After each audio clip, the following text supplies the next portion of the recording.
What we're going to be going over here is a comparison between basic earnings per share and diluted earnings per share, and it's going to be based on a dilutive security here, and we'll use a bond here as our example here. So for our example here, we're going to have two different companies. They're going to merge here on 6/1 year X1 here to form Corporation A, and they're going to have the following common stock issues here. Now, point one here, to complete the merger, 400,000 shares of common stock here were issued here on 6/1 year X1 here, and then on 4/1X2 the following year they issued an additional 300 shares here of common stock. Okay, now for our dilutive security, it's going to be as a convertible bond here. So Corporation A also issued a convertible bond here the second year here on 7/1X2, and that's going to be for $600,000 worth of bonds, and they were issued at $1,000 par value each here, and they were issued at par, and they're going to pay 8% interest here yearly on those bonds, and each is convertible into 40 shares of common stock. So if all the bonds here were converted, well, the $1,000 par into $600,000 worth of bonds, you're going to have 600 bonds here times 40 shares per bond converted into common stock, so you'd have an additional 24,000 shares here of common stock. Okay, so let's go and let's look at how we'd calculate this dilutive earnings per share here. First thing we have to start with here is we have to determine the weighted average here of our shares outstanding here for both the basic earnings per share here and our diluted earnings per share. And just so you understand what the difference between the basic and diluted here. Now, point one here, the basic earnings per share, this is where the common stock, this is where the bonds are not converted into common stock. And we're going to be looking at the basic earnings per share here for common stock. Now, with the diluted earnings per share here of common stock, this is where the bonds are converted into common stock. So the first thing we have to do again is we have to determine the weighted average of shares outstanding here, and we're going to be looking at year 20X2 here to determine the basic and diluted earnings per share. So we have to determine what the weighted average here of shares are outstanding for that year 20X2, or that's the following year after this merger here. Okay, so I've just got it set up here, and we'll go through it real quickly here. Our beginning balance, those the shares that we'd have coming in here are those 400,000 shares, and those were issued in the following year here. But if we just take whatever is sitting from the end of the that following year here, year X1, and we bring it into year X2, and that would be our beginning balance here, 400,000 shares here. Now, nothing has to be restated here. There's no stock splits or stock dividends, so it's just a factor of 1 here. But we have to determine the fraction a year here that those shares are outstanding. So that would be, in this case, we're going to have issued some stock here on April 1st here of the next, or April 1st of the year here. So those 400,000 shares would be sitting here from 1/1 until 4/1 here, or 3/12 of a year. Taking 3/12 of a year times the shares outstanding here, 400,000, we're going to get a weighted average number of shares here, 100,000 shares here. Now, for the case here, we're on April 1st or 4/1, we issued 300,000 shares of common stock. Add that to the shares outstanding, we come up with 700,000 shares of common stock. Again, those are the shares here outstanding at 4/1. So we have from 4/1 till 12/1 here, where these are 12/31, excuse me, where these shares would be outstanding. So that would be 9/12 of a year here. And 9/12 times the shares outstanding, 700,000 gives us 525,000. So total weighted average shares outstanding here in 12/31X2 here would be the sum total here, 625,000 shares. Now, this is what we use here for the basic earnings per share. The case is none of the bonds here aren't considered convertible here when you look at well, they're convertible bonds, but we don't factor them in here when we determine our average weighted shares here outstanding for the basic earnings per share. Okay, now for a diluted earnings per share. Now this is we've had the same changes here for our stock. We come in with the shares outstanding here, 400,000 here at the beginning on January 1st, and they're sitting here again, 3/12 of a year, because we issued this 300,000 shares here of stock on 4/1. And So the case here for our stock issued, our shares outstanding would be 700,000, and they're sitting out here for 3/12 of a year, because this is where this conversion of our bond comes in for the diluted earnings per share. We're going to look at the conversion, or say these bonds were converted here. They don't have to be converted, but for our diluted earnings per share, we got to assume that all those bonds were converted here, and we're assuming that they were converted here on the date that they were issued here in 7/1. So for our stock here that's outstanding, where we issued those 300,000 shares, we have 700,000 shares, but they're only sitting out here for 3/12 of a year when we have to determine our change here in stocks because of this conversion. So 700,000 times 3/12 gives us 175,000 here. Okay, so not to confuse everything here when we were calculating our weighted average here per share. But now comes along this bond here, and we have to assume that it's converted here when it's issued here on 7/1. So again, the share changes would be based on that conversion, and we already looked at that here. That would have been a $600,000 total amount divided by $1,000 par per bond here, and that would work out to be 600 bonds here, or 600 bonds here times the conversion rate, $40 per share, or 40 shares per bond. That gave us 24,000 shares here of common stock. That would have to be that we'd have to include here in our changes in shares of our common stock. So adding that to the shares outstanding here on 700, the 24,000 here would give us now total shares outstanding here at 724,000.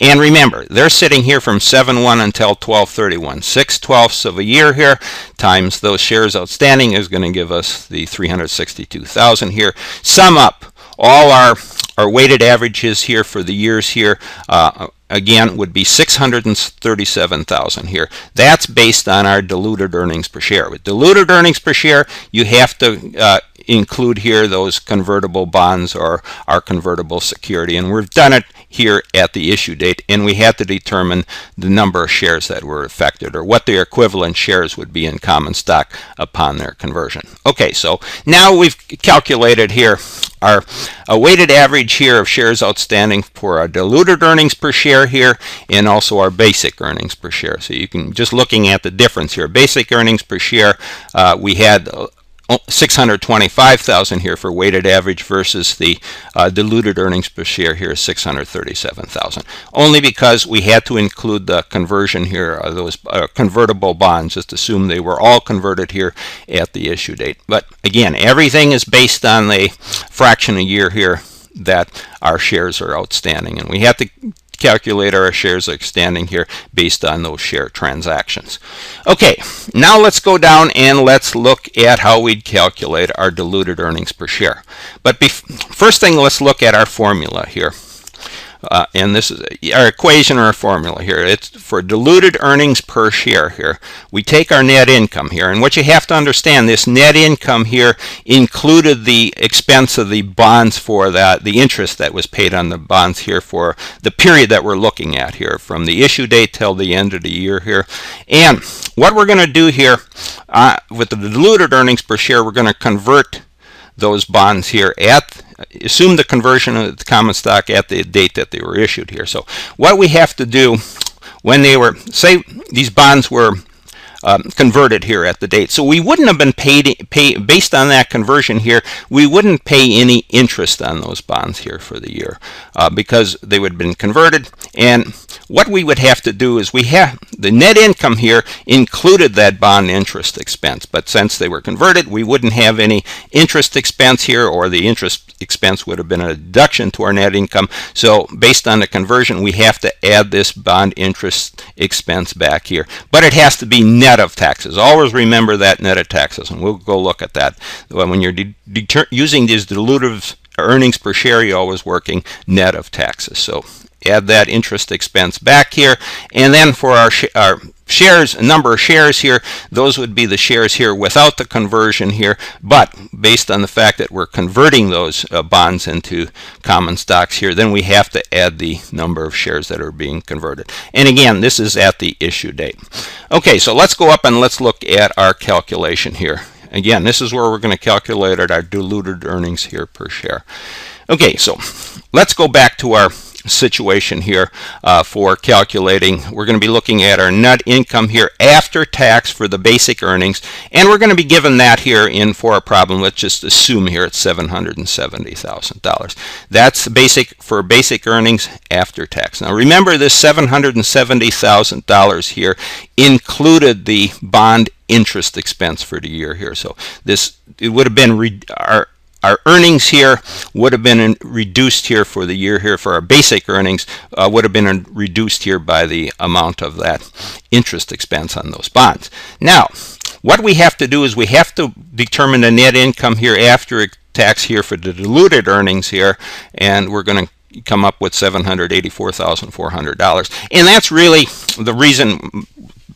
For the diluted earnings per share, those bonds would have been converted over into common stock. We wouldn't have paid any interest on those bonds, so this is where our calculations come in to add that interest expense back here to the basic earnings per share. So adding back our interest here for bonds net of tax. So again, everything's net of tax. Just for our calculations here, bonds, we had $600,000 outstanding. They paid 8% per year. They were outstanding for 6/12 of a year here, issued in July 1st, that was here. So that gives us $24,000 worth of interest expense on those bonds for that half a year here. Now we have to subtract less our income tax. Let's just say it was a 40% tax rate here, so that equates to $9,600. So net less of our income tax here, our bond interest expense would have been $14,400. So adding that back to our basic earnings here per share is $770,000. Adding the $14,400, we're going to come up with our income tax after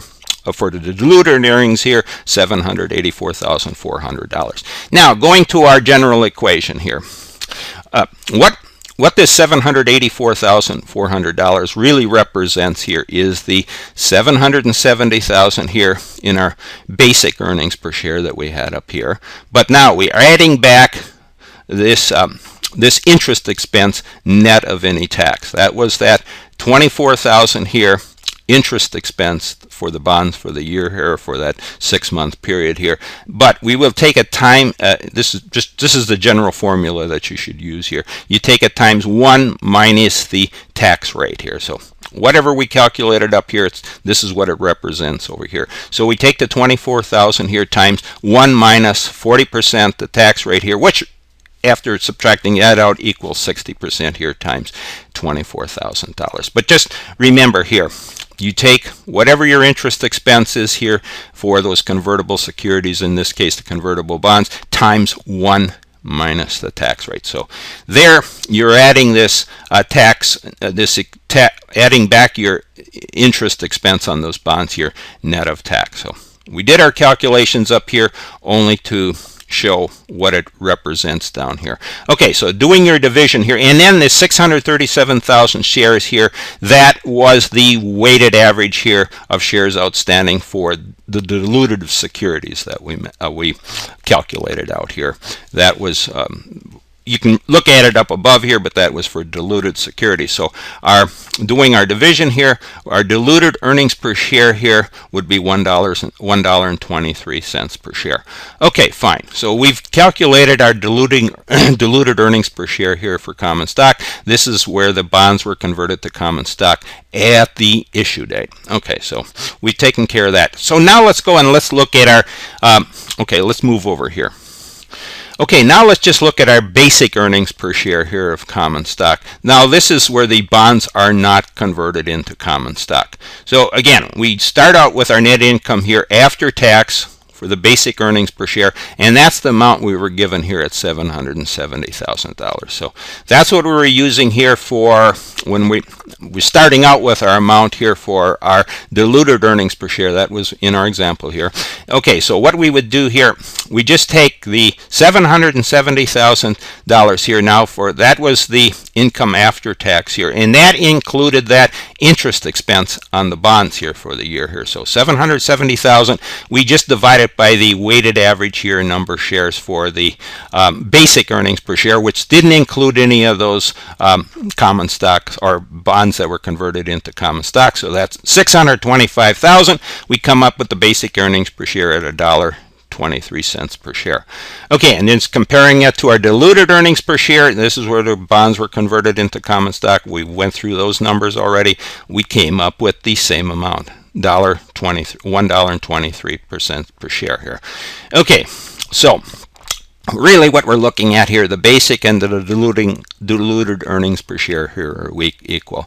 You may have thought here that with the diluted earnings per share you'd probably come up with a lower value here in dollars per share, since these common stocks, or these bonds, were converted over into common stock, and in this case it increased the number of shares here in our common stock based on that conversion, versus the basic earnings per share here, where the bonds were not included, as the convertible feature or converted bonds into common stock weren't included. But because we're dealing with this interest expense here in our numerator here, it offset, or it was an equal fraction here. It offset the difference in the increase here in the numerator for adding back that interest expense, equaled essentially here the increase in the number of shares that were a weighted average here, number of shares that were outstanding here, comparing that to our basic earnings per share. So